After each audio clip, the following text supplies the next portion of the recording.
Hello everybody. Today I want to talk about buying waterfront house or not. I am Armand Boissy, your real estate agent in Guatemala, Lake Atitlan.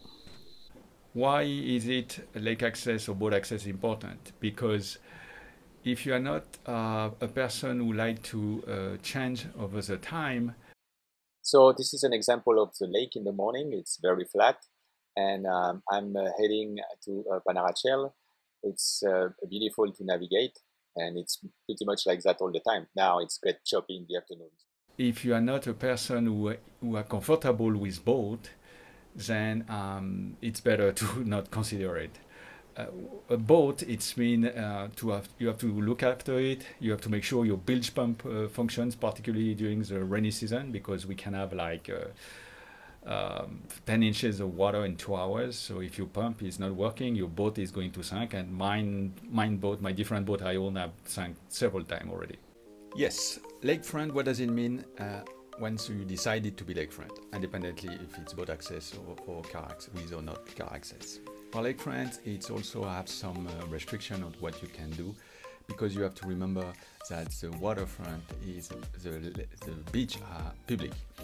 So that's also will influence your choice, because if you want to be a very private place, you have to look a piece of land which is very inaccessible and far away from villages. Very often next to the villages, people walk the shore to go and fish and bath and do other things that they used to do. So you cannot prevent people walking your front. If you are next to a village, you have to leave a path, and people would have the pleasure to enjoy the lake as well. Now, if you're looking for more privacy, then we have properties who are on kind of cliff or who are far away from villages, therefore you won't have this traffic. But that's something to remember. Then it all has to do with ownership. If you are lakefront, most probably you would have a government leasehold contract. And I have an article on this I will put on the definition of the video below, so you can look at it. It's called Expat. It's a government agency who will lease all land 200 meters from the waterfront back. So it's a good thing, because it gives you a contract for 10, 20, 30 years. It depends how you get it. But also it tells that you have to leave the front public, but you are in charge of keep it clean, prevent invasion, and you can landscape it the way you want. So it's a great thing also. And the leasehold is something you can sell after or put in a will. That's no problem. So if you have only boat access, then it means that if you build something, everything is going to come by boat. And I built beautiful places like Casa Prana, for example, which is one of the most beautiful house we built, and it's only been boat, and it's spectacular what we can do with boat. And so that's not a worries. And if you don't have a familiar with building, we take care of it. Also, we have a crew, we have architects, so we can help you to make your beautiful dream house.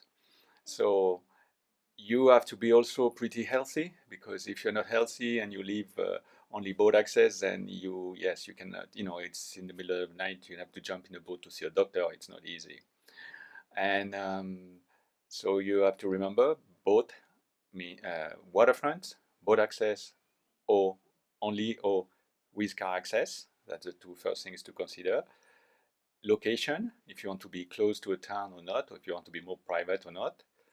Views, we have three kind of views on the lake. You have from the northeast shore, which is the Panarachel to San Antonio, which for me has the most beautiful views, because it's the longest depths of the lake with the volcanoes and the sunset. And you have the North Shore, which is more south view. So there you can see all the way to volcano of Antigua, so you see 5 volcanoes. And you have the rest of the lake, which is San Lucas, Cerro de Oro, Santiago, San Pedro, where the views are not so much emphasized on the volcanoes, but more on the lake and the village across the lake. And that's pretty much what I would think to consider when you would be buying waterfront. So let me know if you have any other question, and if you have a question I didn't touch. And that's it. Thank you. So if you liked the video, remember to subscribe, to like it, and to share with people who think could be interesting as well. See you soon.